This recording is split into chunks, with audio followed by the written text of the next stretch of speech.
Hello दोस्तों, आपका स्वागत है हमारे YouTube चैनल पे। अगर आप हमारे चैनल पे आए हैं तो मेरे चैनल को सब्सक्राइब कीजिएगा। यह कहानी है बूढ़ी सास और घर आई बहू की कहानी। गांव के किनारे एक जर्ज कच्चा घर था। घर की दीवारें जगह जगह से टूटी हुई थी। छत के सास घास फूस लटक रही थी और आंगन में रखे बर्तन पुराने हो चुके थे। इस घर में एक बुढ़ी सास अपने अफीज पति के साथ रहती थी। पति की हालत ऐसी थी कि बिना सहारे उठ भी नहीं पाते। सास दिन भर मेहनत करती, कभी दूसरों के घर बर्तन मांजती तो कभी लकड़ी बीनकर चूल्हा जलाती।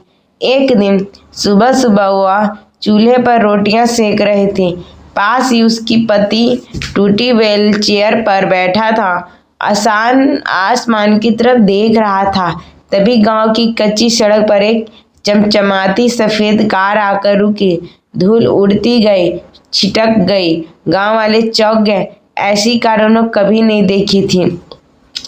कार में एक खूबसूरत महिला उतरी, लाल पीली रेशमी साड़ी में गहनों से लदी। उसके पीछे एक स्मार्ट आदमी भी था, सलीकेदार सूट पहने।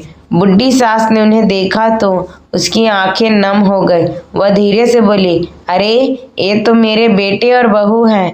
क्या सच में ये मेरे दरवाजे पे आए हैं? बहू ने कोई जवाब नहीं दिया। उसने बस बड़ी सी थैली खोली और उसमें नोटों की गड्डियां निकालकर जमीन पर गिरा दी। गांव वालों ने कानाफूसी करने लगे, लगता है शहर से बहुत अमीर होकर लौटे हैं। सास ने पैसों की तरफ देखा, फिर बहू बेटे की आंखों में। वह बोली, बेटा इतने साल बाद आए हो, लेकिन ये पैसे क्यों फेंक रहे हो? क्या यही तुम्हारा प्यार है? बहू का चेहरा सख्त था पर उसकी आंखें में नमी थी। उसने कहा, माँ हमने आपको बहुत कष्ट दिए, यह सब उसकी तकलीफें मिटाने के लिए है। सास ने बहू का हाथ पकड़ा और कहा, बेटी मुझे पैसे नहीं चाहिए, मुझे तुम्हारा प्यार चाहिए, तुम्हारी ममता चाहिए, तुम्हारे पिता को तुम्हारी सेवा चाहिए। बेटा भी रो पड़ा। वो बोला, माँ हम गलती कर बैठे, शहर के दौलत ने हमें अंधा कर दिया, अब हम यहीं रहेंगे आपके पास। बहू ने पैसों की गड्डियां उठाई और कहा, ये पैसे आपके घर को नया बनाने के लिए हैं, ताकि आपको यह कभी भूखा न सोना पड़े और नहीं बारिश में भीगना पड़े। गांव वालों ने मिलकर घर की मरम्मत शुरू की।